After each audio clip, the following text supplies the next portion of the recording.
reçoit son partage. Dans le nom de Jésus, nous avons prié, nous disons Amen. Merci beaucoup, bonsoir à tous. Voilà, nous bénissons le Seigneur pour votre présence et nous disons merci au Seigneur Dieu Tout-Puissant de nous avoir accordé ce souffle de vie et ce temps pour être là, et aussi au pasteur qui nous permet d'avoir cette opportunité de nous présenter face à vous. Mais aussi merci à toute la com, la technique. Voilà, merci pour votre présence, que Dieu vous bénisse. Voilà. Donc nous allons sans plus tarder continuer avec notre programme. Et voilà. Comme vous le savez tous, nous avons commencé avec notre thème qui dit défi d'un héritier, main d'association, procrastination. Et nous allons aujourd'hui enchaîner au regard de ce qui a été dit la fois dernière. Et peut-être c'est pour vous la première fois de découvrir ce thème. Donc rapidement, en quelques 3 minutes. Donc nous voulons simplement démontrer que en tant qu'héritier du Christ, co-héritier avec Jésus, nous avons des défis à relever. Et ces défis sont des défis qui sont de divers ordres. En tant qu'enfants de Dieu, nous sommes appelés chaque jour de notre vie à relever certains défis. Et lorsque nous parlons des défis, nous avons dit, voilà, ce sont des situations, des circonstances qui peuvent être difficiles, qui peuvent être complexes, qui peuvent nous arriver. Et aussi, nous sommes dit que les défis peuvent être aussi considérés comme une opportunité de croissance personnelle. Lorsque tu rencontres une situation compliquée, c'est aussi une opportunité pour toi. Pourquoi? Pour essayer de croître dans ta vie. Au regard de ces défis. C'est vraiment l'essentiel de ce qui a été dit. Et nous nous sommes dit, pour relever les défis, quel type de défis? Nous avons cité 4 types de défis. Les défis de souffrir avec Christ, les défis de lutter contre les tentations et les désirs charnels. Tout le jour de notre vie, nous serons appelés à lutter contre les tentations et les désirs charnels. Ça, nous ne devons pas l'oublier, bien-aimés, tout le jour de notre vie. C'est comme si quand tu te réveilles de ton lit, dis-toi, Seigneur, mon Dieu, je dois relever ces défis. Lorsqu'on a ça en nous, frères et sœurs, c'est comme ça que même si la tentation peut venir, même si les désirs peuvent arriver, nous aurons déjà en nous cette alarme qui nous dit, tu dois lutter contre. Amen, amen. C'est là important.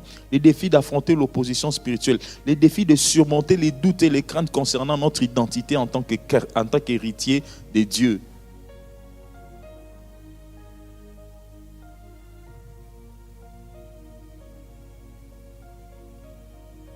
Voilà, les défis d'affronter, les défis de surmonter les doutes et les craintes concernant notre identité en tant qu'héritier de Dieu. Voilà, nous avons ces défis au quotidien. Voilà, le diable vient nous pousser à ne pas reconnaître que nous sommes enfants de Dieu. Mais nous le sommes. Alors c'est un défi que nous devons relever chaque jour. Et le meilleur moyen pour nous de tenir par rapport à ces défis, c'est de croire à ce que nous dit la parole de Dieu. De croire au salut, de croire les simples faits qu'on a dit, Seigneur Jésus, je te donne ma vie, que nous sommes devenus enfants de Dieu. Ça, c'est un défi de tout le jour. Alors, nous avons passé pour parler de la main d'association. Nous avons dit la main d'association est un groupe, est une organisation de personnes qui est formée dans le but de promouvoir un intérêt commun. Nous avons dit c'est ça la main d'association. Mais de façon symbolique, on s'est dit quand tu vois la main est les signes, la preuve de l'action. À chaque instant que tu lis dans la parole de Dieu, il est écrit la main de Dieu. La main de Dieu. La main de Dieu. C'est-à-dire là, quand on parle de la main de Dieu, c'était attaché à l'action de Dieu. De aucune façon, lorsqu'on parlait de la main de Dieu, il y avait passivité. Non, lorsqu'on parle de la main, c'est-à-dire la main est le symbolisme même de l'action. Voilà pourquoi nous nous sommes dit, lorsque nous parlons de la main d'association, c'est-à-dire que nous associons pour une action. Nous associons, bien aimé, pour un dynamisme. Nous associons pour accomplir quelque chose. On ne s'associe pas pour se contempler, on ne s'associe pas pour se regarder, mais on s'associe pour faire quelque chose, pour entreprendre quelque chose. Et laisse-moi te dire, notre premier associé, c'est Dieu. Alléluia. Lorsque le Seigneur crée l'homme, il les met dans les jardins d'Éden, il lui donne une mission à accomplir. Amen, amen. Voilà, il s'associe à l'homme en lui donnant une mission précise. Il lui donne 2 missions dans les jardins d'Éden. Alors, du reste, bien aimé, si nous sommes appelés enfants de Dieu, nous le sommes devenus non pas seulement pour faire genre, mais nous sommes devenus amis, enfants de Dieu pour aussi accomplir des actions. Amen, amen. Nous nous sommes associés au Créateur pour faire quelque chose.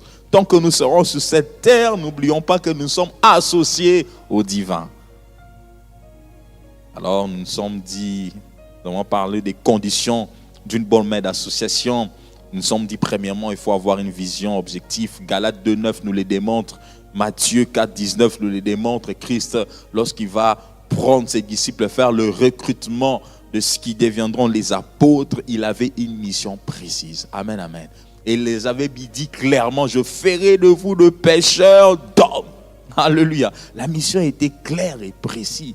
Donc, une bonne condition d'une mère d'association, il faut une mission, il faut connaître et reconnaître la particularité des collaborateurs, savoir dans telle personne il y a ceci, dans telle personne il y a ceci. Et cela passe par l'observation. Nous avons lu Galates 2,9, la Bible dit, ayant reconnu la grâce qui était avec moi, ça c'est l'apôtre Paul qui parle, ayant reconnu, c'est-à-dire que les personnes qui étaient tout autour avaient reconnu ce qui était en lui. Et c'est comme ça qu'ils se sont donné la main d'association pour accomplir le plan de Dieu. Amen, amen. Donc nous devons reconnaître, poursuivre un intérêt. Pierre dit, nous avons tout quitté, nous t'avons suivi. Mais qu'en sera-t-il de nous? Là, je paraphrase, et le Seigneur lui démontre toutes les conséquences des bénédictions qui sont attachées à celui qui abandonne tout pour le suivre. Amen, amen. Nous avons vu ça. Et puis nous sommes dit la volonté de Dieu. Lorsque nous voulons être en association, nous devons aussi chercher la volonté de Dieu. Nous avons vu ça avec l'histoire d'Akab et de Josaphat, deux rois qui se sont mis ensemble pour aller réclamer ou bien pour aller récupérer une terre qui les appartenait, mais nous voyons très bien que le Seigneur n'était pas pour. Alors nous sommes arrêtés à parler du leadership transformationnel. Avant de parler de leadership transformationnel, plutôt j'ai sauté, nous avons parlé de la cohésion. La cohésion était l'élément aussi important. Lorsque nous voulons nous associer avec les personnes, nous voulons évoluer, nous devons vraiment développer ces concepts ou développer cette valeur qui peut nous permettre d'être ensemble, la cohésion. La cohésion est importante. Par là, je parle de l'unité carrément. Mais nous avons subdivisé ça en 3 dimensions. La cohésion par rapport à l'organisation, la cohésion par rapport au groupe, la cohésion vis-à-vis de l'un à l'autre. C'est-à-dire, nous avons dit parler de la cohésion individuelle. Il est important que tous ces aspects dans une organisation ou bien dans un groupe soient présents. Nous nous sommes dit, nous, en tant qu'enfants de Dieu, la première cohésion que nous avons, la première affinité que nous avons, c'est avec Dieu. Amen, amen. Avec la tête de l'Église qui est Jésus-Christ. C'est vers lui, c'est notre cohésion doit aller vers Christ, vers le Seigneur Jésus. Nous devons développer une vie d'intimité avec lui. Deuxièmement, nous sommes aussi, c'est dans le groupe. Le groupe, ça peut être comme dans une chorale, comme à l'accueil, comme à la technique, comme à la jeunesse, à l'écodime. Il doit y avoir aussi une cohésion des groupes. C'est-à-dire au-delà d'avoir une affinité directe avec le Seigneur, je dois aussi développer une affinité avec les personnes avec qui je travaille, développer des liens avec les personnes dans lesquelles je suis dans un groupe. Et puis il y a aussi une affinité qui peut être individuelle. C'est important parce que par moments, les gens vont plus développer d'affinités individuelles. Mais les risques, c'est lesquels? Le jour qu'il y a un problème, le jour que la personne avec qui je suis plus attaché n'est plus là, qu'est-ce qui se passe avec moi? C'est-à-dire que je peux perdre l'intérêt de venir. Je peux perdre l'intérêt d'aller. Je peux perdre l'intérêt d'être là. Je peux perdre l'intérêt de m'associer aux autres. Pourquoi? Parce que moi j'aime bien quand c'était lui. Mais non, nous devons surpasser cette possibilité, cette dispensation, mais nous devons plutôt aussi développer un autre aspect de choses, c'est-à-dire développer aussi la cohésion du groupe. C'est important. Voilà pourquoi nous avons pris l'exemple par rapport à l'église. Nous sommes dit, si tu es un chrétien, normalement un chrétien, quand il arrive quelque part, il a besoin de prier. Pourquoi? Parce qu'il est d'abord attaché à Dieu. Il dit, je suis chrétien, je dois prier. Il n'a rien à voir avec les églises. Il n'a rien à voir d'abord, l'église est telle. Non. D'abord, lui, il dit que moi, je suis enfant de Dieu, je dois prier. Ça, c'est par rapport à cette grande organisation qui est le corps du Christ. Et deuxièmement, il va se dire, bon, d'accord, je dois aller quelque part dans une assemblée locale. Là, c'est une structure au deuxième niveau. Et puis, troisièmement, il peut se dire, voilà, mais j'aime bien y aller parce que voilà, l'homme de Dieu qui est là-bas prêche bien. J'aime tel homme de Dieu, il m'inspire, il est un modèle. Donc tous ces aspects, c'est aussi important. Nous ne devons pas les négliger. Mais c'est important, bien aimé, pour la bonne marche, pour être stable. Nous avons développé ça en long et en large là, le mercredi passé. Et puis nous nous sommes dit que la tâche crée la cohésion. Amen, amen. La tâche ou l'activité crée la cohésion. C'est-à-dire que si les personnes ont l'activité ensemble, ils les font si souvent, ça va créer une forme de cohésion entre eux. Voilà pourquoi nous avons fait une parenthèse pour dire, certaines personnes vont dire, oh non, les choristes s'aiment entre eux. Non, les départements d'accueil, c'est toujours entre eux. Quand ils sont toujours entre eux. Non. J'avais ouvert une parenthèse pour dire, non, il ne faut pas dire qu'ils sont entre eux. Plutôt le fait qu'ils font des choses ensemble, ils font en sorte qu'ils sont tout le temps entre eux. Regarde ça de cet œil-là, tu vas comprendre. Alors, dans bon stratège, si nous voulons que nous soyons aussi ensemble, nous devons aussi avoir des activités de tout le monde. Je pense que le 9, on a barbecue. Hein. Voilà. Toi, tu ne connais pas les autres. Viens, on a barbecue le 9. Viens. Comme ça, tu vas voir que les ouvriers... Ah, heureusement.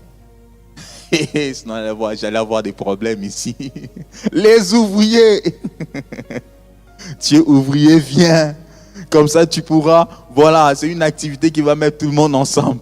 Comme ça, en venant, voilà, tu vas aussi découvrir les uns, tu vas découvrir les autres. Alléluia.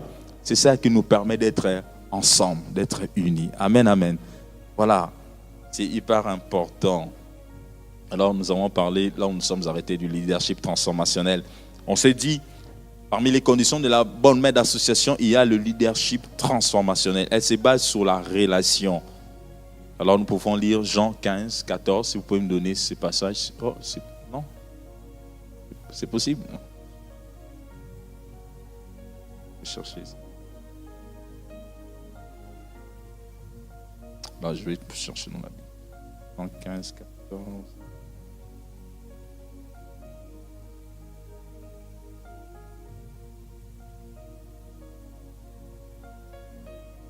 Jean 15, 14 nous dit ceci. Vous êtes mes amis si vous faites ce que je vous commande. Je ne vous appelle plus serviteur parce que le serviteur ne sait pas ce que fait son maître, mais je vous ai appelé amis parce que je vous ai fait connaître tout ce que j'ai appris de mon Père.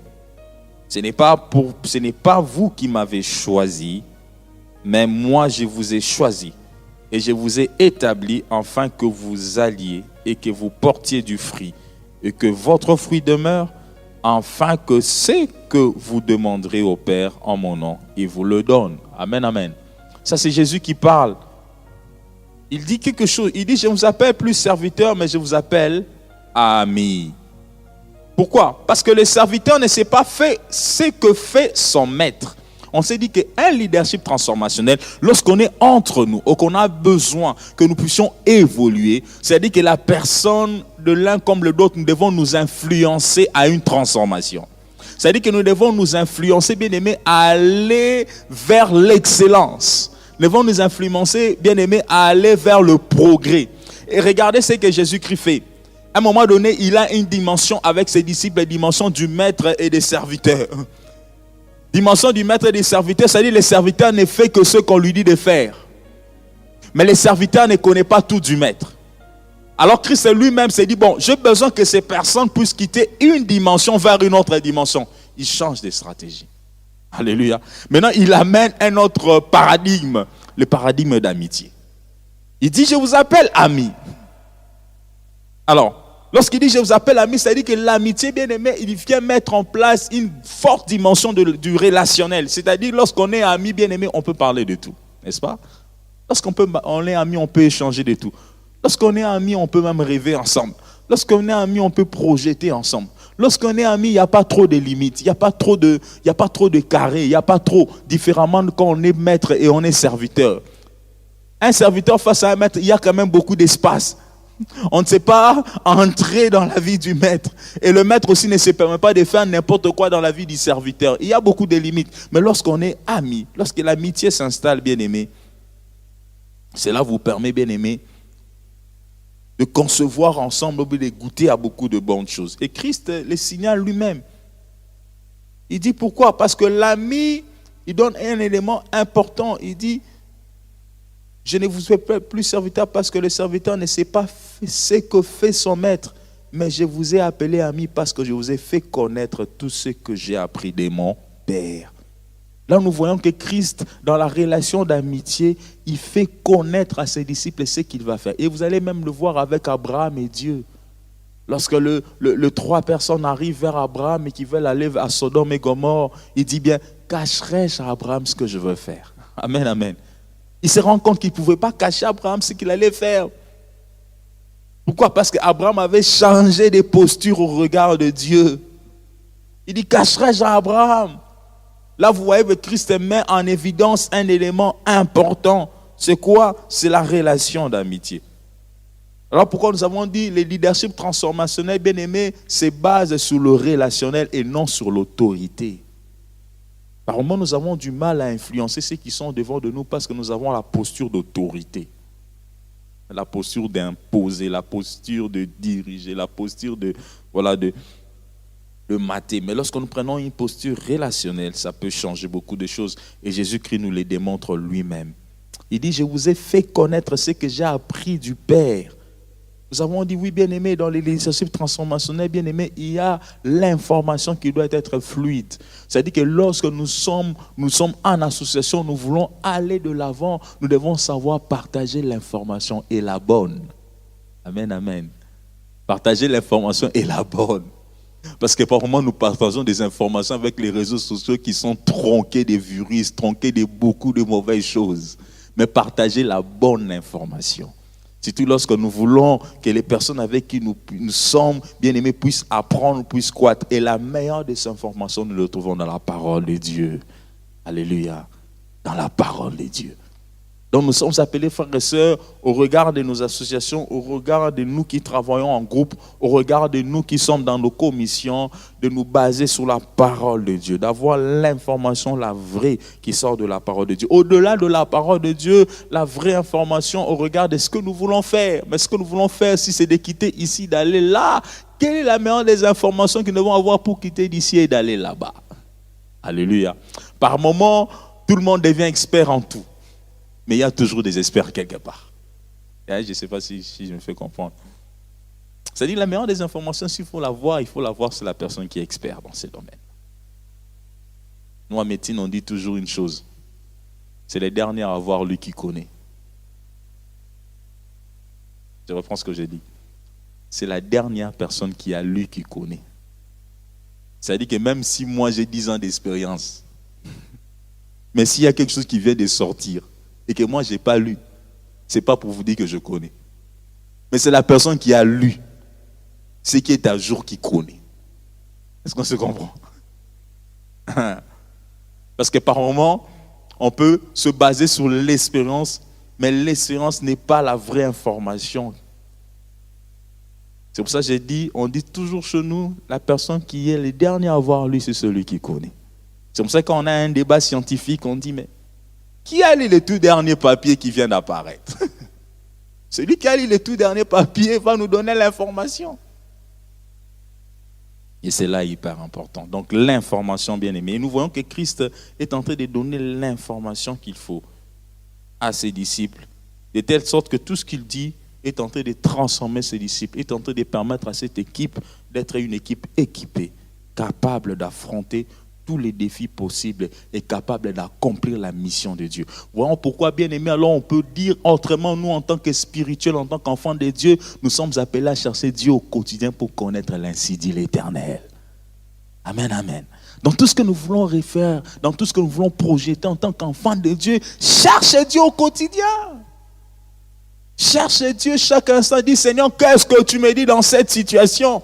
Si les hommes de la science peuvent chercher celui qui a lu le dernier, celui qui a fait les dernières recherches pour connaître la plausibilité, pour connaître, je ne sais pas, si ce qu'on va dire, si ce qu'on va faire est vrai ou pas, nous, en tant qu'enfants de Dieu, nous devons être aussi attachés au quotidien à celui qui a la révélation, qui a la vérité. Amen, amen. De telle sorte à savoir ce que nous faisons, est-il bon ou correct ou pas. C'est là important dans notre association, frères et sœurs. Autre chose que je rajoute, c'est aussi, bien aimé, nous devons savoir que le respect des limites, autre condition, respect des limites, positionnement ou des engagements. Respect des limites, positionnement ou des engagements. Nous avons un petit souci avec Quand ça va venir, vous pouvez voir toutes les stats. Alors on peut lire 2 Samuel 12, 26 à 30. Qui peut nous aider à lire? 2 Samuel 12, 26 à 30. Oh, il y a un micro. Hein. Qui peut nous aider à lire? Merci. Serge Jaël, tu peux nous aider à lire, s'il te plaît? Oh, balance la voix. Si tu trouves. 2 Samuel 12, 26 à 30.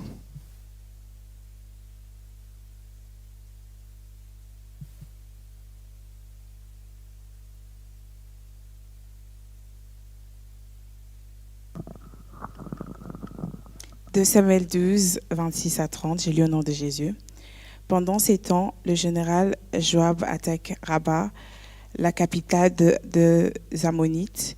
Il prend le quartier où le roi habite. Il envoie des messagers à David pour lui dire « J'ai attaqué Rabat et j'ai pris le quartier où l'eau se trouve en réserve. Maintenant, rassemble le reste de l'armée, viens attaquer la ville pour la prendre toi-même. Moi, je ne peux pas la prendre, sinon l'honneur sera pour toi. » David rassemble le reste de l'armée, il vient attaquer la ville de Rabat et la prend. Il enlève la couronne qui est sur la tête de la statue de Molech et les dieux des Ammonites. Cette couronne pèse plus de 30 kilos et porte une pierre précieuse. On met cette pierre sur la couronne de David. De plus, David emporte de nombreuses richesses des guerres prises dans la ville. Merci beaucoup, ma sœur. Alors, je veux rebondir juste sur le verset 27. Il dit, et envoyant des messagers à David pour lui dire, j'ai attaqué Rabat. Et je me suis déjà emparé de la ville de Zo. Écoutez bien cette précision que c'est général que j'apprécie. Il dit, rassemble maintenant le reste du peuple. Campe contre la ville et prends-la. Écoute bien ici et prends-la. De peur que je ne la prenne moi-même et que la gloire ne m'en soit attribuée. Amen, amen, peuple de Dieu. Vous savez, à chaque instant que je lis ce passage, je me dis vraiment, waouh! Le principe que je viens de donner par rapport aux conditions du monde de la saison, c'est le respect des limites, positionnement ou des engagements. Amen, amen. Là, nous sommes face à un général d'armée. David n'est pas sur le champ de bataille. Comprenons très bien. David n'est pas sur le champ de bataille, il est dans son palais. Je ne sais pas ce qu'il est en train de foutre. En train de régner, en train de faire tout ce qu'il pouvait faire. Alors, sur le champ de bataille, il y a ce général. Ce général est en train de gagner la bataille. Il est face à une ville qu'il a déjà pris. Parce que lorsque vous lisez très bien la disposition, ça dit qu'il avait déjà pris les premiers niveaux. Il avait déjà pris pratiquement tout. Il avait pratiquement encerclé la ville. Et il était fort. Il ne pouvait qu'entrer et prendre la ville. Mais il se rend compte d'une chose. Que je travaille sous quelqu'un. Amen, amen. Je travaille sous quelqu'un et je travaille avec une personne qui est mon roi. Certes, il n'est pas là sur le champ de bataille. Et ici, c'est moi qui ai, je peux dire, le plein pouvoir. Parce que sur le champ de bataille, celui qui commande, c'est le général d'armée. C'est-à-dire que toutes les personnes qui étaient là étaient assujetties à sa décision. Et il avait la possibilité, bien aimé, là, de faire ce qu'il pouvait faire, ce qu'il voulait bien faire. Mais il se rend compte d'une chose. Si j'entre, je prends ce royaume, la gloire va me revenir. Amen, amen. N'est-ce pas que nous tous, nous recherchons la gloire? Là, je parle au langage humain. N'est pas ce que nous tous, bien aimés, par moment, nous recherchons, voilà la gloire, je veux aussi avoir un piédestal, je veux être connu. Ah, comme les hommes pouvaient le dire, peut-être qu'il avait un conseiller malais qui pouvait dire, mais général, prends la ville, tu seras connu, parce que tu vas battre un roi. On parlera de toi en tant qu'un général qui avait battu un roi. Et du reste, tu vas aussi enlever la couronne de sa tête. N'est-ce pas une bonne opportunité humainement parlant? Mais cet homme, malgré l'opportunité, malgré les conséquences qui pourraient arriver, malgré son nom qui pouvait entrer dans les annales, malgré qu'on pouvait parler de lui, il s'est dit, je dois respecter les engagements. Je dois connaître mes limites. Amen, amen. Par moments, nous avons du mal à connaître nos limites. Par moments, nous nous permettons, parce que j'ai la grâce. Maintenant, l'onction commence à fonctionner avec moi, j'oublie les limites. Parce que j'ai la grâce, maintenant c'est moi qui ai ceci, j'oublie les limites. J'oublie même de reconnaître que celui qui est placé au devant de moi. Ah, parce que je suis plus compétent que celui au devant de moi, tu commences même à l'ignorer. Je dis à quelqu'un, fais attention. Amen, amen. Faisons attention. Quelles que soient nos compétences, quels que soient nos talents, quelle que soit l'excellence que nous avons, nous devons savoir respecter les personnes que Dieu a placées au-devant de nous. Amen, amen. Et par moments, bien aimé, beaucoup de crises arrivent dans les regroupements des personnes parce que ceux qui sont à l'intérieur n'arrivent pas à respecter leurs limites ni à reconnaître ce que Dieu a placé au-devant d'eux. Même si la personne qui me dirige ou qui est au-devant de moi n'a pas la compétence que j'ai dans ces domaines, je dois savoir reconnaître mes limites. Amen, amen. Ce n'est pas parce que Dieu a placé quelqu'un au-devant de toi qu'il lui a tout donné. Est-ce que je me fais comprendre? Non. Dieu peut placer quelqu'un au-devant de toi, il n'a pas tout. Mais il a besoin de toi pour accomplir les plans de Dieu. Alléluia. Donc nous devons savoir fonctionner, bien aimé, dans cette dimension-là. Et Joab nous le montre clairement. Il dit à David, viens. Car c'est toi qui as le droit de prendre la couronne de la tête de ce roi. Ce n'est pas moi. Même si j'en ai la capacité, même si j'en ai la force. Bien aimé, lorsque nous sommes en association, lorsque nous avançons et lorsqu'on a établi certains principes, on se dit qu'écoute, pour ces domaines, il y a telle personne, pour ces domaines, il y a tel référent, pour ceci, il faut faire comme ça. Bien aimé, respectons ce que nous avons établi. Amen, amen. C'est de l'équilibre de nous tous. Et souvent dans les associations, là maintenant, de façon humaine, ils ont des assemblées générales. C'est-à-dire s'ils veulent changer quelque chose, ils vont se réunir, ils vont changer. Alléluia. Et si Dieu aussi veut changer quelque chose, Dieu lui-même a la décision, il va voir ce qu'il va changer. Voilà pourquoi vous allez voir David, même lorsqu'il était devant Saoul, il dit, je ne peux pas toucher loin de l'Éternel. Alléluia. Même lorsqu'il avait la possibilité d'en finir avec Saoul, qui le maltraitait, qui l'attaquait, qui le faisait tant de mal dans sa vie, même s'il avait la possibilité d'en découdre avec lui, il était déjà roi. Alléluia. Il savait que je suis déjà un roi. Il savait que non, c'est moi qui dois le rendre. D'abord, Dieu l'a déjà rejeté. Mais il ne s'est jamais permis de lever la main sur le roi de l'Éternel. Bien-aimés, apprenons à respecter nos limites et notre position ou nos engagements. Amen, amen. Bien-aimés, cela est hyper important. Lorsque nous sommes dans une organisation, lorsque nous voulons monter, lorsque nous voulons avancer, qu'importe ce que Dieu nous donne, qu'importe l'excellence, qu'importe les opportunités que nous avons, disons-nous toujours où commence ma limite et où finit ma limite. Où commence, bien-aimé, ce que je peux faire et où moi je dois m'arrêter. Lorsque je me retrouve dans cette assemblée, où est-ce que moi je dois commencer, où est-ce que moi je dois finir? À qui appartient la préséance? Par moments, nous oublions la préséance. Alléluia. Par moments, nous oublions la préséance. Par force de compétence et d'excellence, nous oublions qu'il y a l'impréséance. Ce n'est pas parce que j'arrive dans une réunion qu'on m'a demandé de diriger qu'au-devant de moi, j'ai des gens qui sont plus élevés que moi que je dois me permettre de tout faire. Il y a une préséance.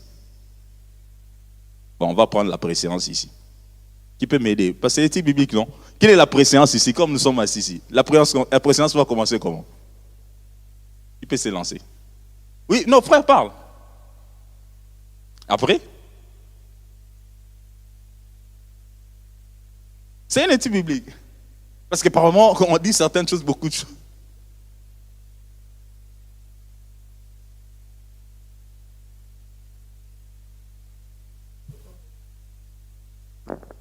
Jésus. Moi, je dirais les pasteurs. Oui. Dans une église, les pasteurs, donc les anciens ou les diaconesses et les diacres aussi. Voilà. Et puis les chefs de département au sein du département. Et puis? Et puis nous tous. Et puis nous tous. Mais dans les nous tous, il y a aussi l'âge. Voilà. Il y a des enfants, des jeunes, mais il y a aussi des anciens dans la vie chrétienne et les nouveaux. Tout ça peut jouer toujours dans la présence. On refuse pas, on peut acclamer pour le frère. Pasteur a dit même. Voilà, la préséance, bien aimée. Joab est en train de mettre en évidence le sens même de la préséance. Par moments, l'essence de la préséance nous échappe. Nous sommes dans une association, mais il y a la préséance qui doit primer.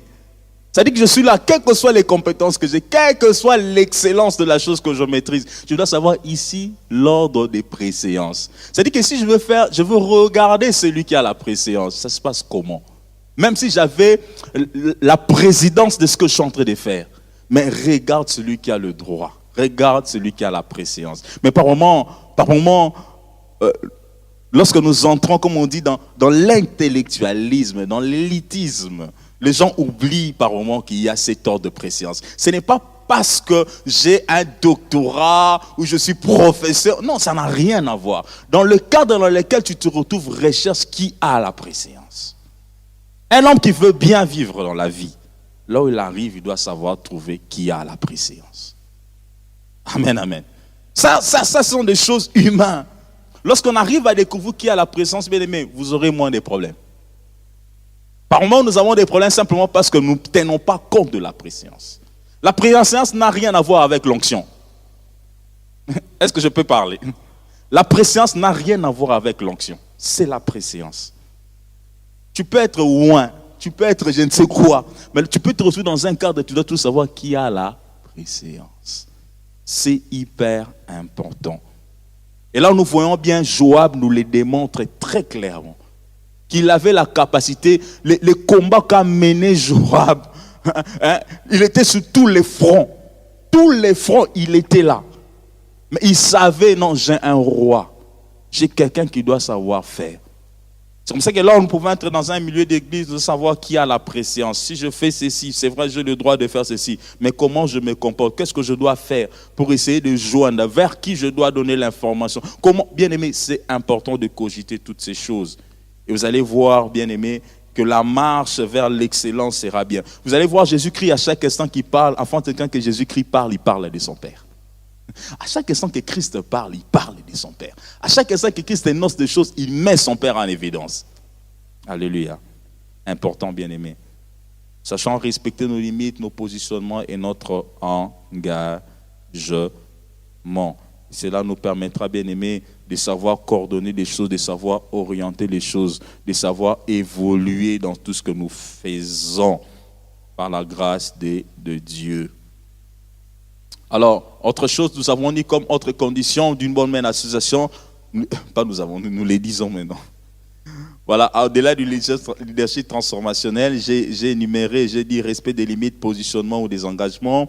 Troisième chose, c'est apprendre à faire confiance. Je ne sais pas si c'est troisième chose, peut-être ça peut être cinquième chose, j'ai oublié. Apprendre à faire confiance. Apprendre à faire confiance. Alors, apprendre à faire confiance, j'avais mis 6, voilà. J'avais mis quelques points à l'intérieur avec, c'est bon? Avec mes slides, les slides 12, si c'est possible. Alors, lorsque je parle d'apprendre à faire confiance, nous devons d'abord, bien aimer, lorsque nous associons, apprendre à faire confiance premièrement à Dieu. Alléluia. Là, je parle dans un cadre d'église, dans un cadre d'enfant de Dieu. C'est-à-dire que lorsque nous associons, on peut s'associer, on s'est dit, bon, on va faire ceci, nous à l'accueil, on va faire ceci, nous à la chorale, nous au social, on va faire ceci. Nous devons d'abord apprendre à faire confiance à Dieu. Amen, amen.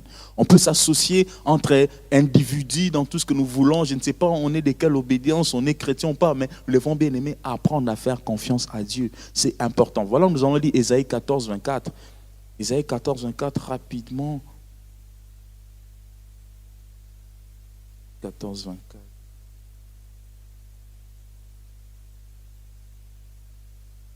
Ésaïe 14, 24. Voilà, il est écrit, l'Éternel des armées l'a juré en disant, oui, ce que j'ai décidé arrivera, ce que j'ai résolu s'accomplira. Amen, amen. Vous savez, quand je dis apprendre à faire confiance à Dieu, parce que Dieu est capable de tout faire. Alléluia. Il n'y a rien que Dieu ne peut pas faire. Dieu est capable de tout faire. Il n'y a pas d'impossibilité face à Dieu. Il a le pouvoir, il a la capacité, il a les moyens, il a tout ce qui peut nous paraître difficile, impossible, et Dieu est capable de le réaliser. Voilà pourquoi dans notre marche en tant qu'enfants de Dieu, nous devons apprendre à faire confiance en Dieu dans tout ce que nous faisons. C'est-à-dire que nous devons apprendre, bien aimé, à amener ce que nous voulons faire et les présenter au devant de Dieu et prier pour cela et lui faire confiance. Dans notre marche ou dans notre quête, je n'essaie de la réalisation de quelque chose. Cela est important, bien aimé. D'abord, apprendre à faire confiance à Dieu. Mais lorsque nous parlons d'apprendre à faire confiance, il y a des ingrédients qui peuvent nous aider aussi à faire confiance à l'autre. Amen. Il y a des ingrédients. C'est vrai, on doit faire confiance en tout le monde de façon spontanée. Mais il y a aussi par moments des choses qui peuvent te pousser à faire confiance. Simplement en observant la personne. On peut arriver à faire confiance à quelqu'un juste en l'observant. On regarde ce qu'il fait. Peut-être qu'il ne travaille même pas avec nous. Mais on regarde ce qu'il fait au lointain, on peut apprendre à faire confiance à quelqu'un. Il y a des ingrédients par rapport à cela. Premier ingrédient, bien aimé, pour arriver à faire confiance en Dieu, c'est si cette personne est obéissante. L'obéissance, c'est vrai, ce n'est pas quelque chose de visible qu'on peut mesurer visiblement. Mais on peut quand même savoir si quelqu'un obéit ou n'obéit pas. C'est-à-dire que si cette personne a la facilité de respecter les choses qui lui sont données, ou bien cette personne a la facilité, bien aimé, de respecter les règles et tout ce qui est établi. On peut seulement regarder, peut-être de loin, non, la personne, je sens qu'il respecte ce qui a été établi. Mais c'est dès qu'il est obéissant. Ce sont des ingrédients qui jouent, bien aimé, qui jouent au regard d'apprendre ou bien qui peuvent permettre à quelqu'un de façon spontanée de faire confiance à une personne. L'obéissance. Est-ce cette personne est-il obéissant? Obéissance à Dieu, obéissant aux règles établies, obéissant à tout ce qui a été arrêté ou bien déterminé ou bien qui a été mis en place. Deuxièmement, il y a la fidélité. Est-ce que cette personne est fidèle? La fidélité aussi est importante, frères et sœurs, parce que ce sont des ingrédients qui nous peuvent pousser quelqu'un à te faire confiance. Es-tu fidèle dans tes engagements? Es-tu fidèle dans ce que tu fais? Es-tu obéissant? Regarde la parole de Dieu. Ces choses peuvent aider à celui qui te regarde, bien-aimé, de te faire confiance. Nous allons prendre 2 Samuel chapitre 10, le 7e verset au 14e verset.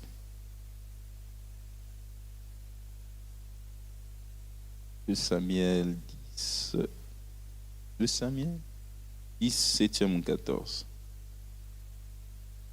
À cette nouvelle, David, envoyant contre eux Joab et toute l'armée, les hommes vaillants, les fils d'Ammon sortirent et se rangèrent en bataille à l'entrée de la porte. Les Syriens de Tsoba et des Rehob et les hommes de Tob et des Maca étaient à part dans la campagne.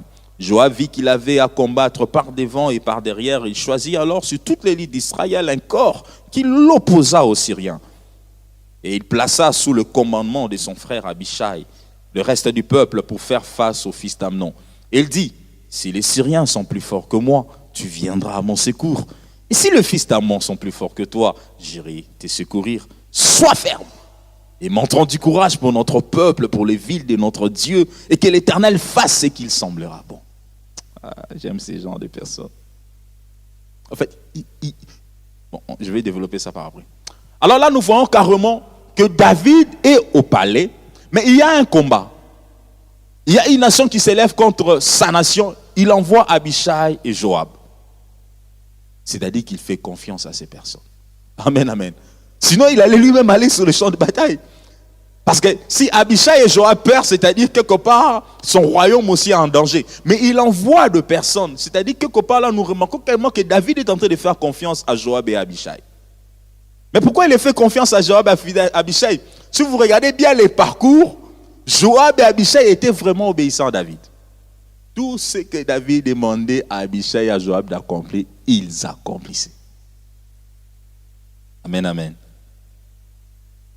Tout ce que David s'est même permis de faire, de lancer un désir, non, je veux boire de l'eau ces gens sont partis. Et pire encore, David a même comploté la mort de Uri.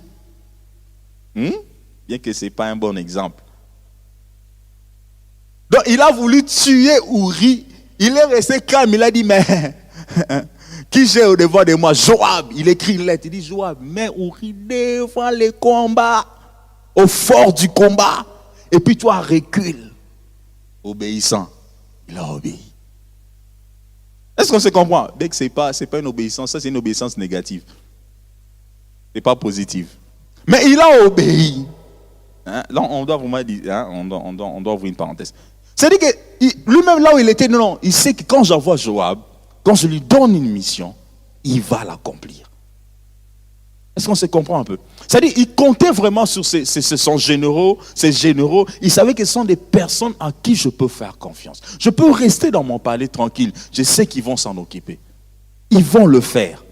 Et cela, c'est prouve, frères et sœurs. C'est-à-dire qu'il y a des ingrédients pour que les personnes aussi arrivent à te faire confiance. Sois fidèle. Sois aussi obéissant. Amen, amen. Vous avez même obéissant à la maison. Quand déjà tu es avec tes parents te disent quelque chose, tu fais très bien. Ils vont te faire confiance. Amen, amen. Quand tu es à la maison, tu es obéissant même aux parents, ils vont te faire confiance. Non, lui, quand on lui dit ça, il va faire. Papa peut partir et te confier de grandes responsabilités. Vous savez qu'il y a des gens, des parents qui ont peut-être des entreprises, mais ils ont besoin juste des personnes qui peuvent les gérer. Et il y a peut-être des enfants qui sont là en train de se battre. Ça sera moi. Oh, c'est pas toi. Oh, non, ça n'a rien à voir. Les parents sont en train de voir qui peut, à mon absence, gérer ces choses. Il a peut-être besoin de confier à quelqu'un, mais il doit trouver quelqu'un qui est fidèle et quelqu'un qui est obéissant. Ça fait partie des ingrédients, frères et sœurs, pour permettre à ce que nous puissions avoir une bonne mère d'association. Et ça se remarque avec Joab, avec Abishai. Ils étaient fidèles, jusqu'à tel point qu'un même jour, David a eu le souci seulement de faire les dénombrements du peuple. Il dit à Joab, va compter les peuples. Joab vient lui dire, il dit, je vais paraphraser. Il dit, mon Seigneur, cette décision que tu prends n'est pas bonne. Il insiste. Joab savait que ce n'était pas bon, mais il a obéi, il est parti. Mais maintenant, nous, en tant qu'enfants de Dieu révélés, nous ne sommes pas aussi appelés à obéir à toute décision, toute injonction qui ne marche pas selon la parole de Dieu. Amen, amen. Mais il faut savoir comment démontrer que c'est mal. Parce que des fois, c'est ça le problème. On peut nous pousser à faire quelque chose, on sait que c'est mal, mais nous avons une mauvaise manière d'expliciter que ce n'est pas bien. Est-ce qu'on se comprend? Là, il faut beaucoup de sagesse. C'est-à-dire que si, par exemple, on nous donne un ordre à faire quelque chose que nous considérons qui n'est pas bon au regard de la parole de Dieu, alors qu'est-ce qu'il faut faire? Qu'est-ce qu'il faut faire? Bon, je vous relance la parole. Qu'est-ce qu'il faut faire? Bon, on me demande de faire quelque chose. Et moi, en tant qu'enfant de Dieu, je me remarque que non, ce n'est pas conforme à la parole de Dieu. Mais on nous prêche ici les ingrédients pour pousser quelqu'un à nous faire confiance, il faut l'obéissance. Mais je m'y prends comment? Ok, question, tu as quelque chose à proposer? Comment on fait? La parole est à nous. Ortega. Ortega. Tu vas prendre la parole. Oui, frère David. Oui, il y a le micro.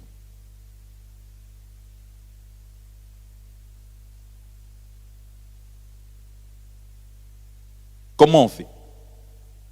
On doit obéir. Mais ce qu'on me demande de faire, voilà.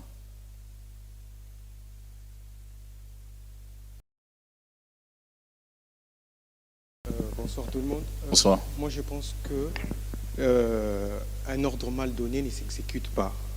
Je suis juriste. En tant que juriste, en droit, on nous dit qu'un ordre qui est contraire à l'ordre public ou à la foi ne s'exécute pas. Donc je pense que devant un ordre qui se montre contraire à la foi chrétienne, on ne l'exécute pas. Bon, maintenant, comment démontrer maintenant, c'est ça ma question. Oui, on ne doit pas l'exécuter, mais la personne a donné son ordre. Mais comment je fais? Je m'y prends, j'ai dit non, je ne vais pas. J'ai fait quoi en fait? C'est ça en fait la réflexion. Parce que de façon pratique, on me dit de faire ça, c'est pas bon. Je dis comment? Non. J'ai fait comment? Visiblement, vous examinez votre morale. Oui. Par rapport à l'éthique que vous avez, alors vous allez arriver à comprendre que cet ordre s'éloigne par exemple, de la foi que j'ai, ou soit alors cet ordre s'aligne à la foi que j'ai. Donc c'est par rapport à votre éthique, et lorsque vous faites une introspection et que vous arrivez à comprendre que voilà, cet ordre se montre correct ou incorrect. Ok, donc je te comprends. Tu as tout à fait raison. Alors moi j'ai... Bon, frère Ortega, prends la parole. Comment lui dire? Voilà, le pasteur a tout compris. Ouais. Comment lui dire? Comment dire?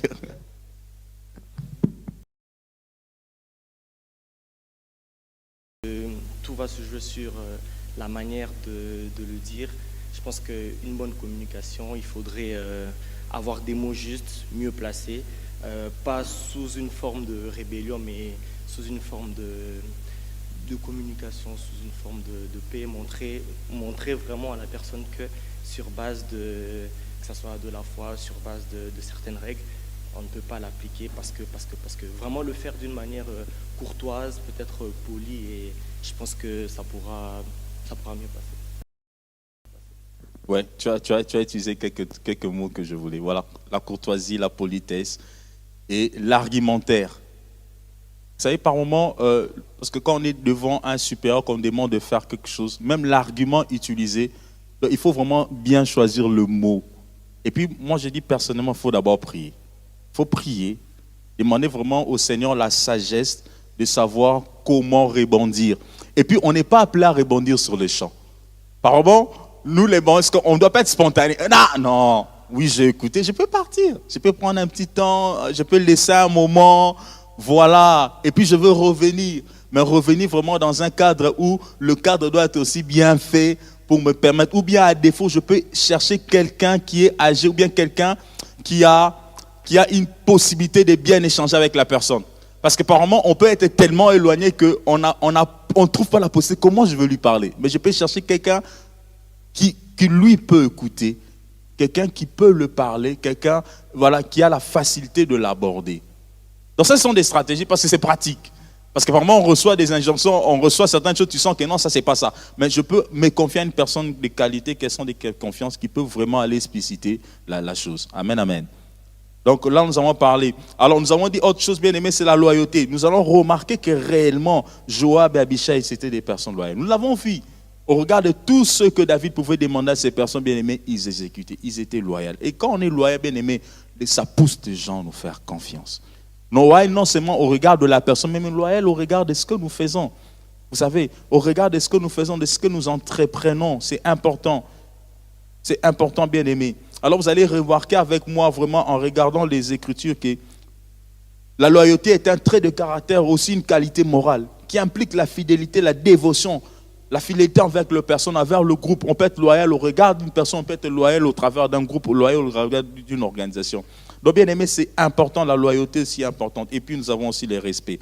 Le respect, frères et sœurs, est important. C'est-à-dire que oui, ce sont des ingrédients qui peuvent pousser les personnes à vous faire confiance.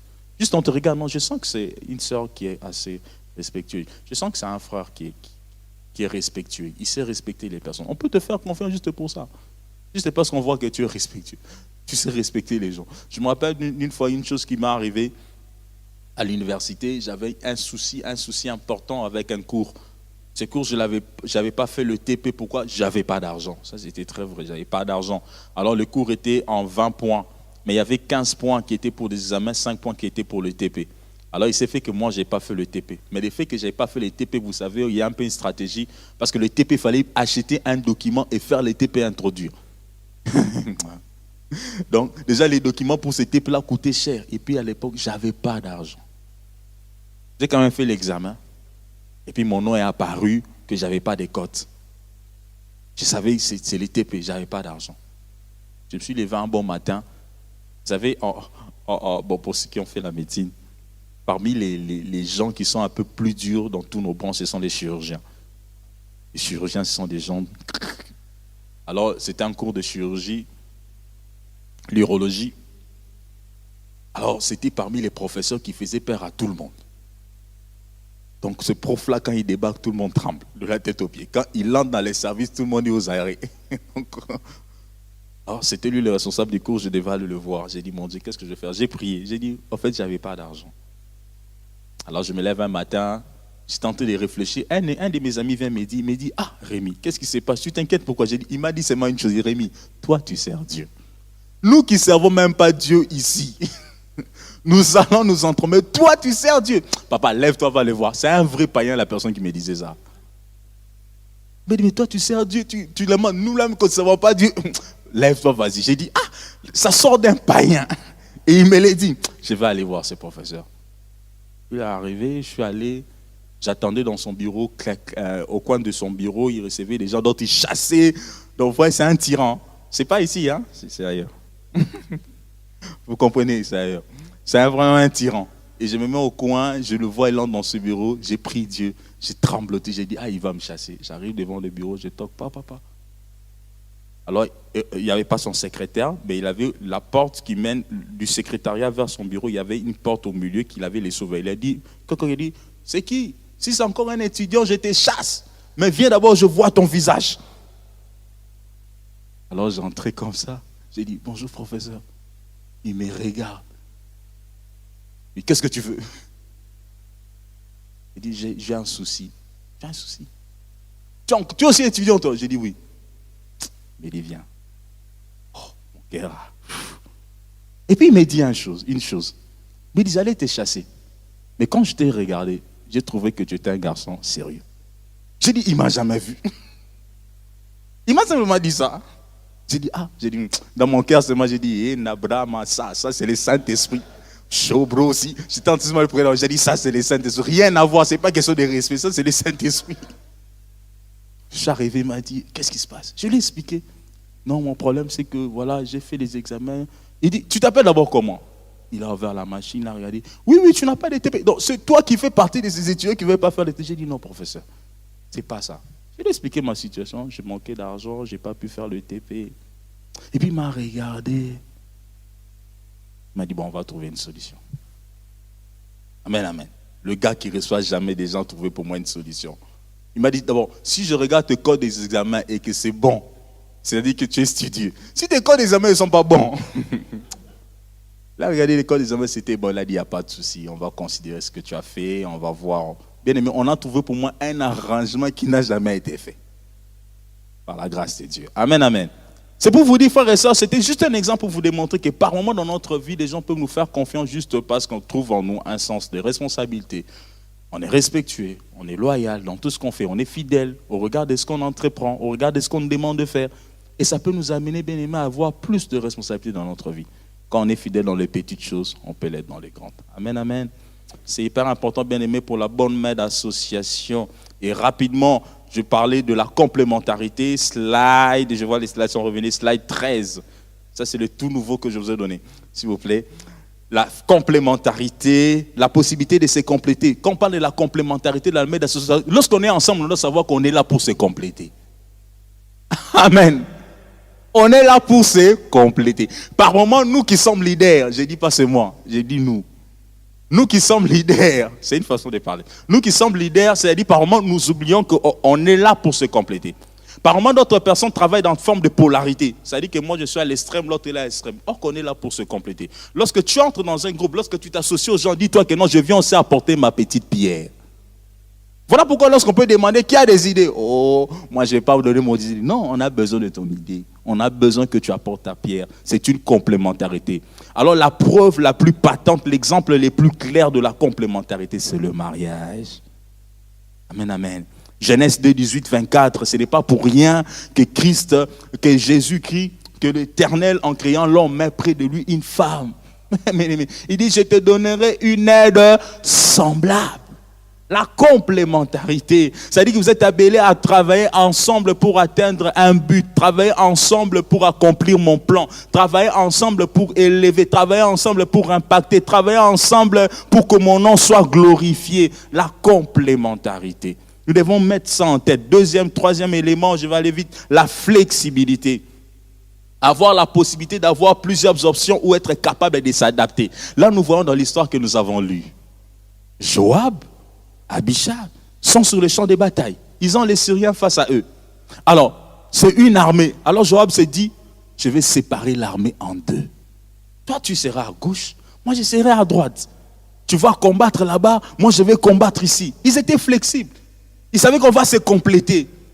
Nous sommes sur cette terre, bien aimés, comme des ambassadeurs de Dieu. Amen, amen. Nous avons face à nous le monde avec tout ce qu'il a, mais nous sommes là, bien aimés, pour nous compléter. Pour nous appuyer, pour nous encourager, pour que la gloire de Dieu puisse toujours rayonner. Amen, amen. Ou que nous soyons bien-aimés, ayant cette sensation, cette capacité de la complémentarité, aussi d'être flexible. Là, nous voyons la flexibilité de Joab. C'était lui le chef. Il n'était pas appelé à tout commander, mais il cède une partie de l'armée à son frère. Est-ce qu'on se comprend? Il dit, je te cède une partie. Ce n'est pas pour qu'en cédant que ça a changé sa posture des généraux. Non. Ce n'est pas en cédant que ça a changé que non, il ne sera plus reconnu. Non. Dans la situation, il était appelé à trouver une stratégie et il a adopté la stratégie qui pouvait répondre aux besoins, aux exigences et à l'opposition qu'il y avait face à eux. Est-ce qu'on se comprend, frères et sœurs? Voilà pourquoi nous sommes appelés à être flexibles. On est dans la maison de Dieu, j'arrive. C'est pas moi qui suis peut-être appelé, je ne sais pas, je donne un exemple, je trouve la saleté qui est là.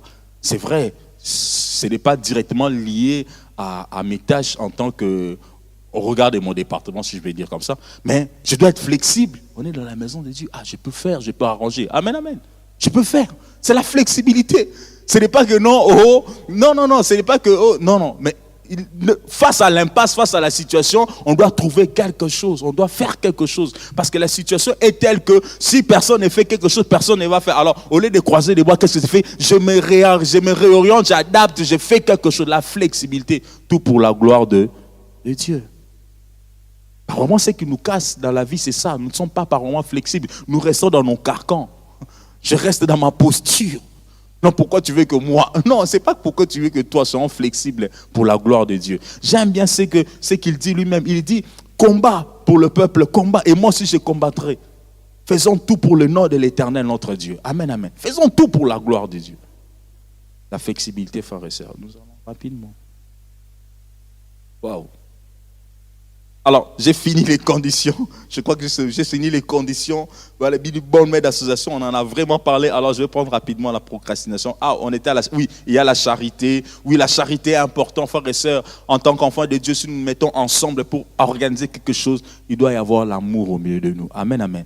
La charité, l'amour, c'est hyper important. On ne peut pas travailler ensemble s'il n'y a pas d'amour. C'est compliqué. Pour travailler ensemble, il doit y avoir l'amour. On doit s'aimer. Mais si on travaille ensemble et qu'on ne s'aime pas, mais c'est compliqué. Nous allons nous mettre ensemble, nous allons faire des choses, mais les choses ne vont pas avancer. C'est simplement parce qu'il n'y a pas d'amour au milieu de nous. Voilà pourquoi, bien aimé, nous devons prier, Seigneur, donne-moi à aimer le prochain comme moi-même. Donne-moi à aimer la personne avec qui je travaille comme moi-même. Voilà pourquoi s'il y a des différends entre vous, trouvez des solutions. Alléluia. Trouvez des solutions.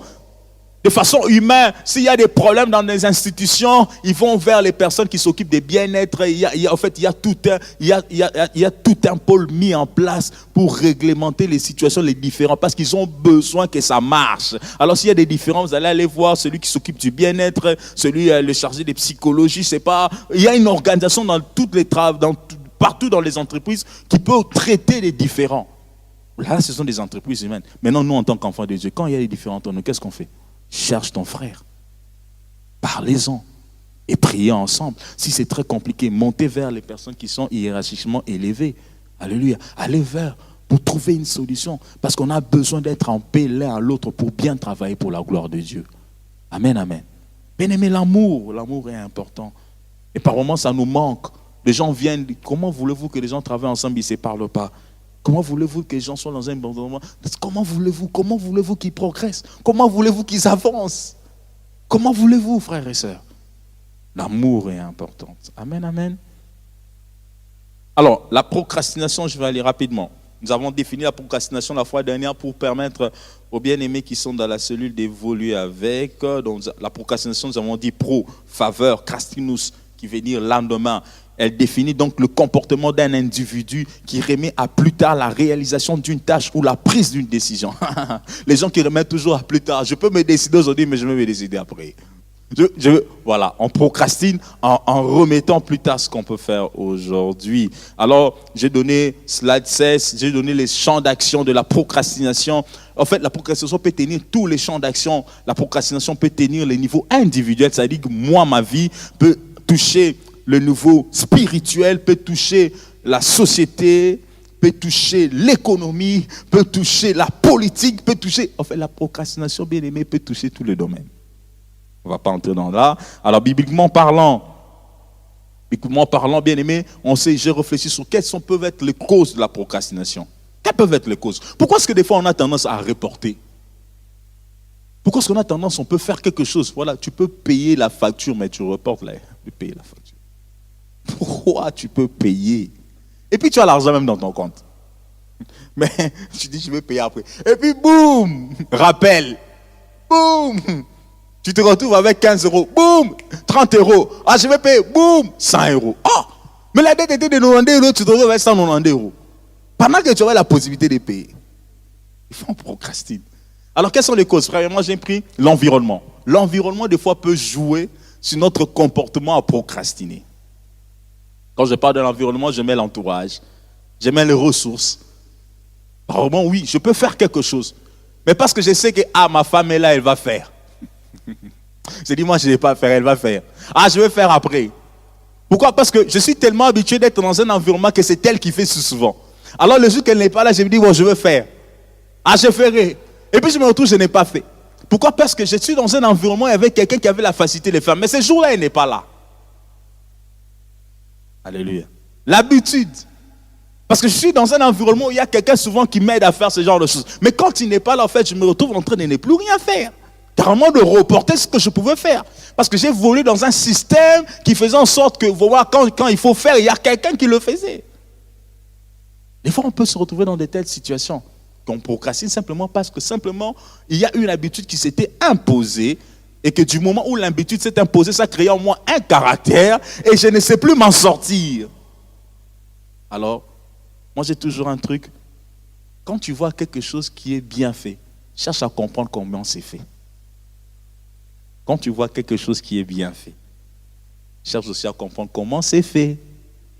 Amen, amen. Ça t'aide. Parce que le jour où tu seras peut-être confronté à vouloir faire, au moins tu as quand même une idée, ah, ça s'est fait comme ça. Apparemment, ce qui nous manque, c'est ça. Le manque aussi des décisions. Le temps nous manquerait de lire ces passages. Des fois, nous sommes indécis. Je peux faire ceci maintenant, mais j'arrive pas parce qu'il me manque la décision. Il me manque la capacité de décider oui ou non. Je le fais. Oui, il y a des personnes comme ça qui manquent de décision. C'est pour ça que nous devons des fois nous encourager à prendre des décisions. Des fois, le manque de décision vient simplement, non pas parce que la personne a voulu ne pas être capable de prendre des décisions, mais si souvent la personne a subi les décisions des autres. Je vais m'expliquer. C'est-à-dire qu'il y a quelqu'un qui peut prendre des décisions, mais souvent sa décision a été souvent attachée aux personnes avec qui il est. C'est-à-dire que souvent il y a des décisions, voilà, tu vas faire ceci, non, tu vas faire ceci. Donc il y a quelqu'un qui oriente quoi. Tu vas faire ceci, tu vas faire. Alors le jour que la personne se retrouvera elle-même en possibilité de décider, il aura des fois du mal à décider. Non, je vais appeler mon père. Parce qu'il fonctionne avec son père. Dans tout ce qu'il fait, il fonctionne avec son père. Et quand son père n'est pas là pour prendre cette décision, ça devient compliqué. C'est pour ça que nous, en tant que responsables, nous, en tant que parents, nous, en tant que, je peux dire, je ne sais quoi, nous devons pousser les gens aussi à s'assumer. Amen, amen. Ils vont pousser les gens à s'assumer. Et surtout, lorsqu'on prépare quelqu'un pour des choses futures, il faut le pousser déjà à s'assumer. Je ne sais pas si je parle à quelqu'un. Lorsqu'on prépare quelqu'un, vous savez, même quand nous sommes là, Dieu a des plans sur nos vies. Au-delà de Dieu a des plans sur nous, les parents aussi ont des plans sur nos vies.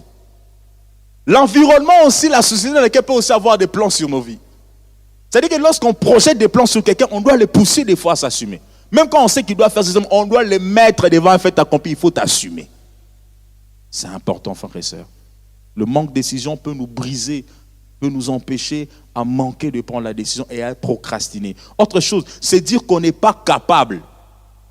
Par moi, il y a des gens qui ne savent pas se laisser parce qu'ils pensent qu'ils ne sont pas capables. Ils se disent, je ne suis pas capable.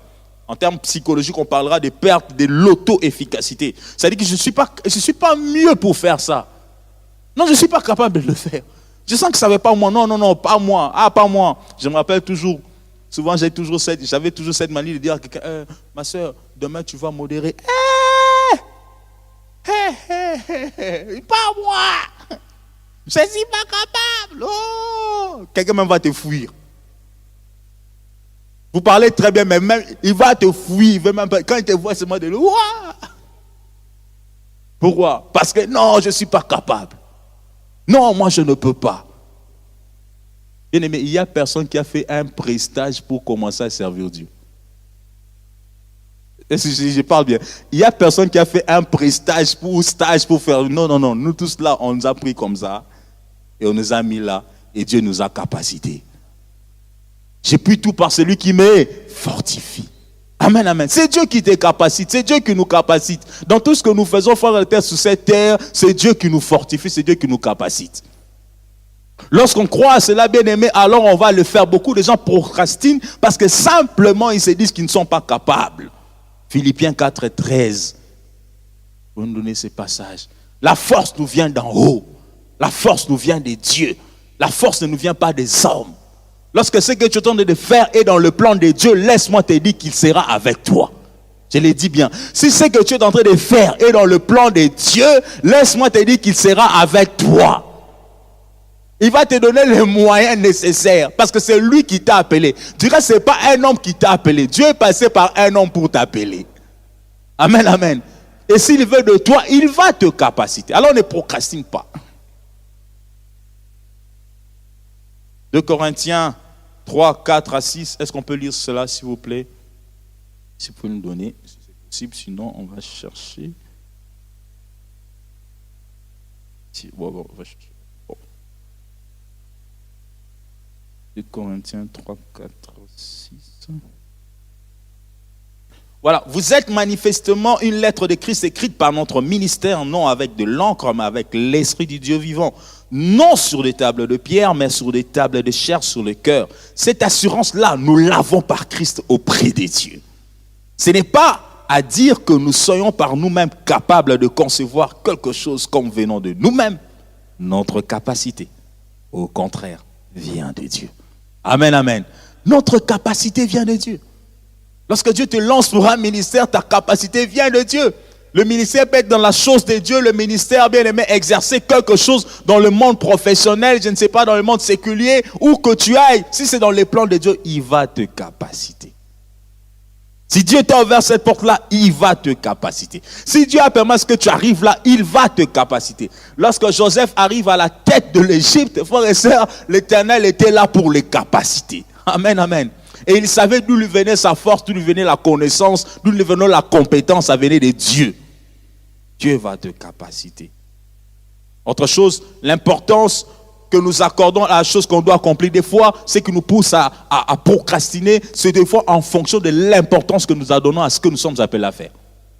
Lorsqu'on sent que ce que nous sommes appelés à faire est vraiment important, c'est moins que nous puissions procrastiner. Mais lorsque ce qu'on nous donne à faire, on trouve que ce n'est pas important, on va procrastiner. Lorsque tu sais que ce qu'on m'a demandé d'accomplir, ou bien ce que je vais accomplir est important pour ma vie, tu ne vas pas procrastiner. Hein? Regardez seulement quand on a un rendez-vous d'embauche. On peut te dire que c'est à McLean. McLean, on dit comment? McLean. Hein? Bon, les deux. Bien aimé, tu ne vas pas procrastiner. Tu vas y aller très tôt. Voilà, moi bien habillé. Tu vas même dormir, tu regardes la montre.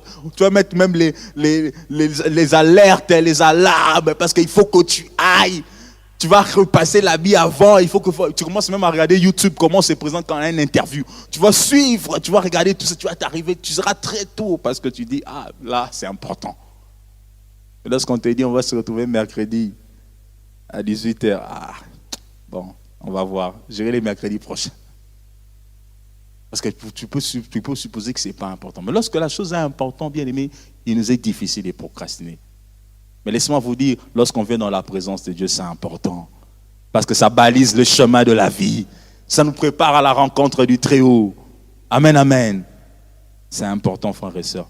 Et des fois aussi, ce qui nous pousse à procrastiner, c'est la peur. La peur, nous pouvons lire la peur. La peur peut te pousser à procrastiner. Parce que tu te dis, je ne sais pas faire cette affaire parce que j'ai peur. Alors je veux le faire après. C'est pas que, non, c'est la peur. Non, je veux le faire demain. Ah non, je viendrai le lendemain. Des fois, la peur peut nous pousser à procrastiner. Peut nous pousser à repousser au lendemain parce que simplement nous avons peur. Mais j'aime bien les psaumes 46, premier verset. On peut le lire. Oh, j'aime ces psaumes. J'aime ces psaumes. Pendant que je les lisais dans ma chambre, non, j'aime ces psaumes. Les psaumes 46, frères et sœurs. Je ne sais pas ce qu'il y a au-devant de toi, je ne sais pas quelle peur, je ne sais pas ce qui monte dans ton cœur, mais j'aime ce qu'il dit au chef des chantres des fils de Corée sur Almot, cantique. Dieu est pour nous un refuge, un appui, un secours qui ne manque jamais dans la détresse. Amen, amen.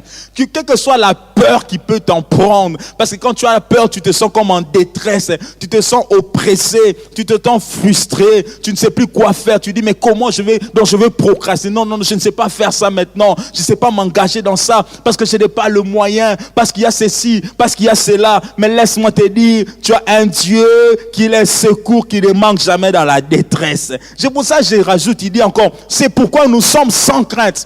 J'ai dit à quelqu'un, sois sans crainte. Sois sans crainte.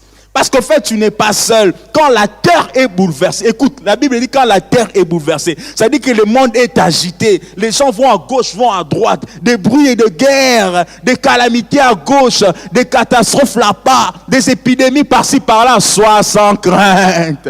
Alléluia. Parce que tu as un Dieu qui te secourt dans la détresse. Il est là, sois sans crainte, n'aie pas peur en d'autres mots.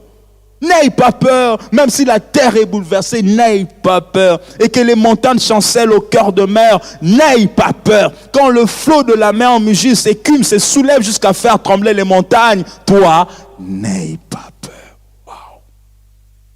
N'aie pas peur, frères et sœurs. Voilà pourquoi ne repousse pas, ne procrastine pas, je ne sais pas dans quel domaine, mais n'aie pas peur. Dis-toi que tu as Dieu avec toi.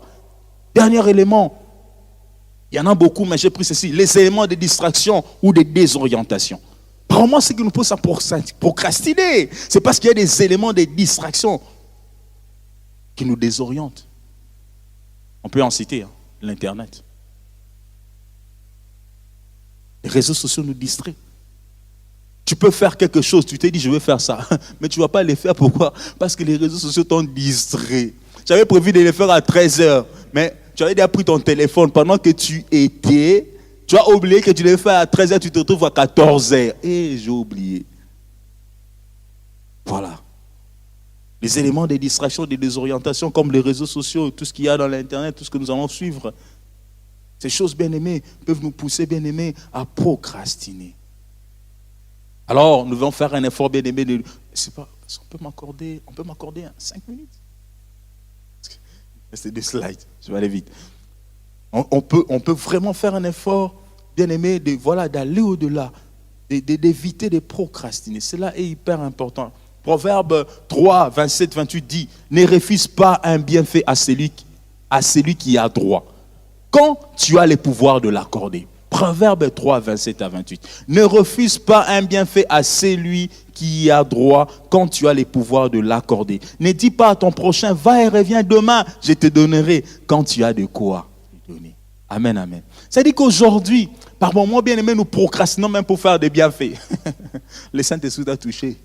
Tout le monde dit, est-ce que c'est vraiment le Saint-Esprit, c'est la voix de Dieu? Est-ce que c'est ma voix? Mais pendant que tu as la possibilité de faire, fais-le. Amen, amen. Fais-le. N'attends pas demain. Proverbe 27, premier. Ne te vante pas du lendemain, car tu ne sais pas ce qu'un jour peut enfanter. Alléluia. Oui, c'est-à-dire, ne te vante pas du lendemain. Toi, tu es aujourd'hui. Tu commences à dire, on va le faire au plus tard. On peut le faire les mois prochains. Est-ce que tu connais ce qui va arriver les mois prochains? On va le faire dans 3 jours. Est-ce que tu connais ce qui va arriver dans 3 jours? On ne sait pas ce qui peut arriver dans 3 jours. Jésus-Christ peut revenir ce soir.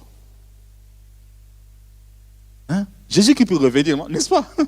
Il peut revenir ce soir et tout s'arrête. Et puis, dans 3 jours que tu es en train de dire là, comme la pandémie du Covid, quand il est arrivé, on peut tout fermer. Quand le Covid est arrivé, tous ceux qui avaient projeté des choses avant la pandémie de Covid, même tout était arrêté. Est-ce qu'on se comprend, frères et sœurs? Ne te vante pas du lendemain. La mort aussi peut te surprendre. C'est compliqué tout ça. Bien aimé, alors ne procrastinons pas. Mais plutôt, frères et sœurs, faisons un effort d'accomplir ce que nous pouvons accomplir aujourd'hui. Mais je n'ai pas dit ce qu'on peut accomplir aujourd'hui. C'est-à-dire qu'on a l'opportunité de faire quelque chose, faisons-le. Si nous avons la possibilité de le faire, faisons-le. Amen, amen. Pour la gloire de Dieu. Alors quand Jésus crie, peut-être toi qui nous suis en ligne, le Seigneur t'appelle à devenir son enfant, son fils. Ne remets pas au lendemain. Il se tient devant ta porte et il frappe, ouvre-lui ta porte et qu'il entre. Reçois Jésus-Christ. Ne dis pas quand je recevais Christ et quand je veux faire. Non, non, reçois Jésus-Christ maintenant. Quand Jésus se présente au devant de toi, il t'annonce cette parole. Reçois Christ maintenant. Ne procrastine pas, je recevrai Jésus demain. Non, non, non. La grâce est au devant de toi et saisis-la. Alors, slide 19, que faire? J'avais prévu des questions, mais bon, les questions, pas grave. Même les cellules, je vais envoyer les questions aux cellules. Alors, que faire pour éviter la procrastination? Là, maintenant, je me donne là. Je me pose la question. Là, j'avais laissé vide. Que faire pour éviter la procrastination? Qui peut parler? Moi, j'ai déjà mis la prière.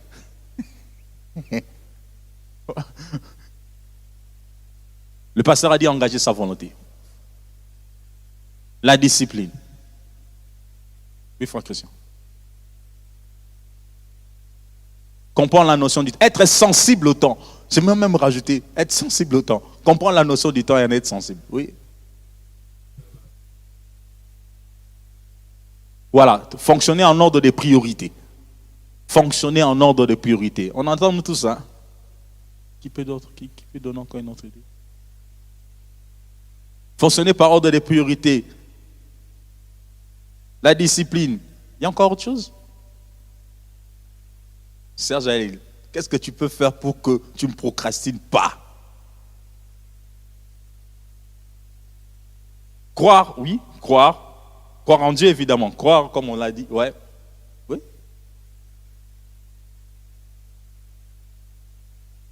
D'accord, c'est bien. Ok. Alors, bien aimé, ça dit que nous avons nous tous des possibilités de ne pas procrastiner. Alléluia. Nous avons tous des possibilités. Nous avons tous avec nous dans les packages des éléments qui peuvent nous permettre à ne pas procrastiner. C'est-à-dire qu'à savoir qu'aujourd'hui, ce que Dieu me donne à faire, je peux le faire. Amen, amen. Par la grâce de Dieu. Et lorsque les gens sont associés, il n'y a pas de ceux qui procrastinent, nous serons efficaces. Lorsque dans la même association, nous tous on se dit d'être actifs, de travailler, on sera efficace. On va atteindre les résultats plus tôt. On sera performant, on sera efficient. Mais si on est en association, on est ensemble, il n'y a que 2 qui se donnent. Et les 10 autres ne font rien. On va traîner les pas. Parce que simplement, les autres ont procrastiné. Mais si on se dit qu'on s'associe et que tous on doit être actifs, chacun doit accomplir sa tâche. Moi je dois faire, si toi dois faire, alors on est une équipe qui gagne. Chacun va jouer à son poste et l'équipe va gagner. Amen, amen. Alors, ça c'était le quiz. Vous arrive-t-il une question? Voilà, donnez-moi la quiz, une question, voilà, juste en regardant. S'il vous plaît. Vous arrive-t-il de... C'est quel slide ça? 20. Vous arrive-t-il de surfer sur le net au travail même si vous avez une tonne de boulot? Est-ce qu'il vous arrive par moment d'être là, vous avez du travail, mais vous êtes tout le temps dans votre téléphone? Ça vous arrive? Si ça vous arrive, venez répondre. Vous voyez, c'est moi. Répondez dans votre cœur. Est-ce que ça arrive que vous êtes au boulot, voilà, mais vous servez quand même au téléphone pendant que vous avez beaucoup de choses à faire? Tu dis, bon, je veux faire, j'ai fini d'abord ça, je vais faire. J'ai fini d'abord ça. Ça vous arrive? Ah, si ça vous arrive, moi, j'ai rien dit. Mais vous voyez comment arranger. S'il vous plaît, laissez-les verts, s'il vous plaît. Alors, chez vous, les retards sont fréquents? Ah, ok. Le retard par rapport au boulot, par rapport à ce que vous devez faire, ou bien par rapport à là où vous devez vous rendre. Est-ce que les retards sont fréquents, exceptionnels ou occasionnels? Voilà, chez vous, les retards sont fréquents, exceptionnels ou occasionnels? Dans le cadre du travail. À l'église aussi. À l'église aussi. Voilà. Bon, à vous de voir comment corriger là-bas. Hein? Les retards à l'église sont fréquents, exceptionnels ou occasionnels? Ah, nous tous.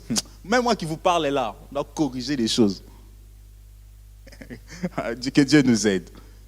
Avez-vous déjà reçu une lettre de rappel de facture impayée? Non, plusieurs fois, ou 1 ou 2 fois. Que Dieu nous fasse grâce. Que Dieu nous aide. Ah ouais, ça passe chez les Wissé, donc. Alors, vous arrive-t-il de remettre à demain la lecture de la parole de Dieu? Plusieurs fois, souvent, très souvent, fréquemment. Ah Seigneur, aide-nous. On a besoin de toi. Que Dieu nous aide. Vous voyez comment on est partout. Êtes-vous souvent dépassé par le nombre de choses à faire? Ah, que Dieu nous aide. Amen, amen. C'est-à-dire que lorsqu'on regarde ces questions, on se remet nous-mêmes en contexte et on se dit vraiment, Seigneur, aide-nous à ne pas procrastiner. Aide-nous, Seigneur, à mener un standard dans notre façon de faire. Aide-nous, Seigneur, à être actifs. Aide-nous, Seigneur, à bien jouer notre rôle. Aide-nous, Seigneur, à accomplir ce à quoi tu nous as appelés. Parce que nous avons la possibilité de faire. Au regard de tout ce qu'on s'est dit, est-ce qu'on peut prier courtement? Seigneur, mon Dieu Tout-Puissant, pendant tout ce qu'on s'est dit, tu peux prier, demander à Dieu. Voilà, Seigneur, aide-nous. Aide-nous, Papa, nous, Seigneur, au travers de cette étude biblique que nous avons commencé. Nous nous sommes nous-mêmes regardés au travers de tout ce qu'on s'est dit, Seigneur. Nous avons besoin de ton aide. Aide un chacun de nous, aide mon frère, aide ma soeur, aide mon bien-aimé, où qu'il soit, quoi qu'il fasse. Mon Seigneur, Père, tu nous appelles à l'excellence, tu nous appelles à avancer, tu nous appelles à progresser, tu nous appelles en tant que papa, communauté d'enfants de Dieu. Seigneur, mon Dieu, de faire éclater ta lumière, où que nous soyons, quoi que nous fassions, dans ces lieux ou dans nos services ou dans nos maisons. Seigneur, tu nous as appris la condition d'une bonne mère d'association. Tu nous as parlé, mon Dieu Tout-Puissant, de ce que nous devons faire pour ne pas procrastiner. Tu nous as fait voir la réalité dans la vie dans laquelle nous nous soucions. Nous avons besoin de toi, Seigneur, pour être meilleur et excellent. Que toute la gloire te soit rendue. Dans le nom de Jésus, nous disons Amen. Ouais, on peut acclamer le Seigneur. Je ne sais pas s'il y a une question rapidement, avant que le pasteur ne vienne. Il y a une question? Ah, il y a une question, ok. Pas de question. Rapidement, on va...